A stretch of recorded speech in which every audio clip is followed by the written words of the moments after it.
better than college coaching. Both are going to have growing pains. Guess what? If you're not having growing pains, then you're not challenging yourself. This is The Herd with Colin Cowherd. 2 through 5 on 1420 NBC Sports Radio Tri-Cities.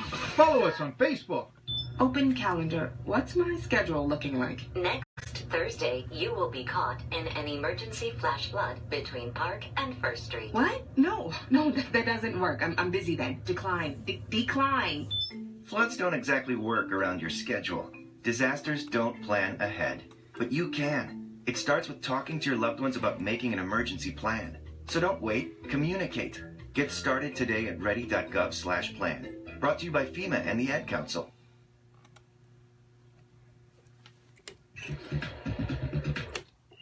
We're going to be talking to Randy Sanders, the new football coach at ETSU, in just a few minutes.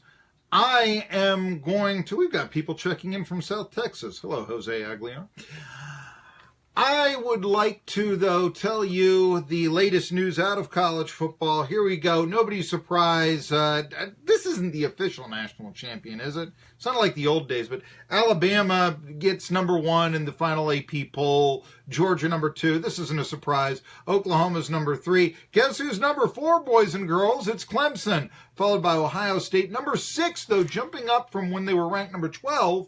Maybe this is legit. Central Florida, and 6 people voted them number 1. I'm still a little bit, come on. The American, you know what it reminds me of? 85, Oklahoma wins a national championship with 1 loss. Barry Switzer actually voted Fresno State number 1. They finished number 13. That was, now admittedly back then, the Big West I do not think was as good as the American this past year, but I don't think the American is as good as the SEC this year either. Look, Central Florida was winless 2 years ago, folks. Anyway, the point that we're trying to make here is that Switzer, kind of as a joke, voted Fresno State number 1 because, hey, they're undefeated. I don't know. I just, no. Alabama is better than Central Florida. I'm sorry. Wisconsin, Penn State, number 8, TCU, number 9, Auburn falls all the way to number 10, Notre Dame 11, Southern California 12, Miami 13. Let's see here.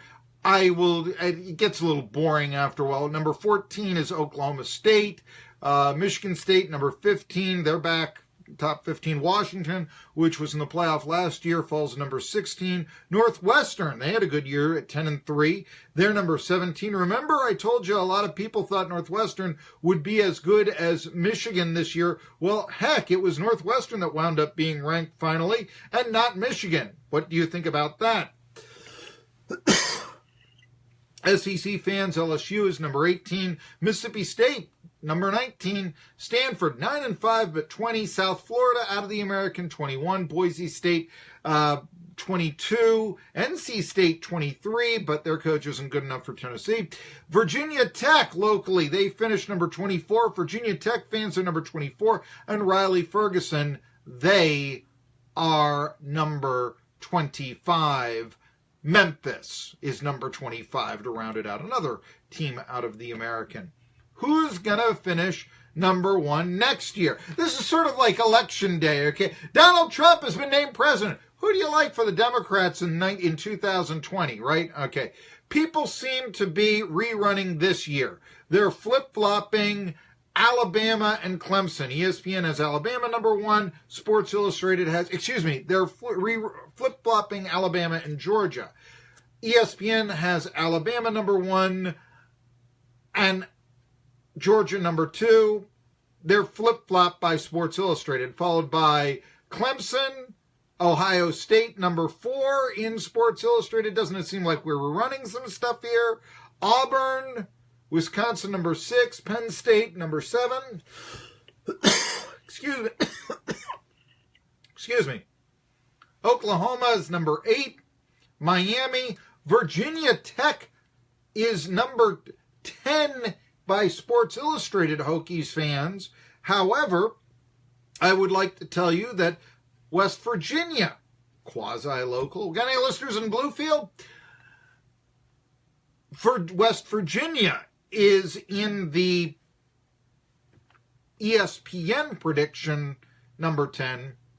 Southern California, number 11. Michigan State, number 12. Notre Dame, number 13. This is sort of like just, well, what programs are good? Let's re-rank a little bit from this past year. Notre Dame, 13. But here's what I'm getting to. So they got Central Florida, 15 in the Sports Illustrated poll. Florida State, they think will be back at 19. They don't think that Memphis is a fluke. Number 20. Here's the team I want to tell you about. And I said this on Friday. I think they could be a real sleeper in the SEC, especially the SEC East. ESPN has them 25, Sports Illustrated 21, and that's South Carolina. Now, winning the SEC East, I want to talk about they'll have Jake Bentley back. They'll also be improved with Samuels, Deebo Samuels, coming back to play wide receiver, best receiver in the conference. They get Tennessee at home, not that 4-8 Tennessee is, really that much of a challenge to the Gamecocks anymore.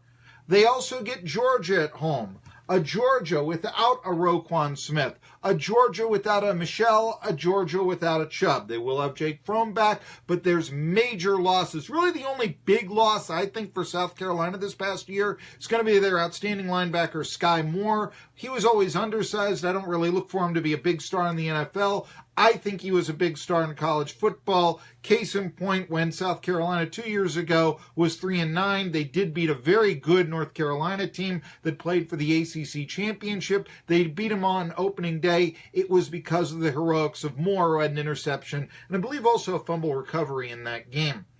South Carolina, I think, is a real sleeper in the SEC East. You look at their schedule, Clemson, that's not a conference game. What's that going to be?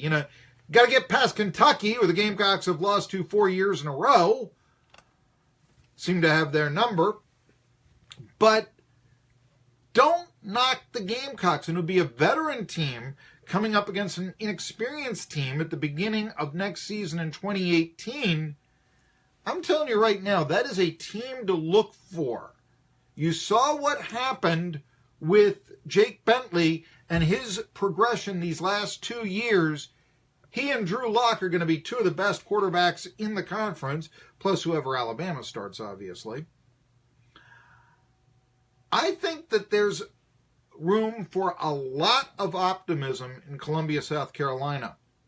Of course, if Will Muschamp he did coach under Saban years ago.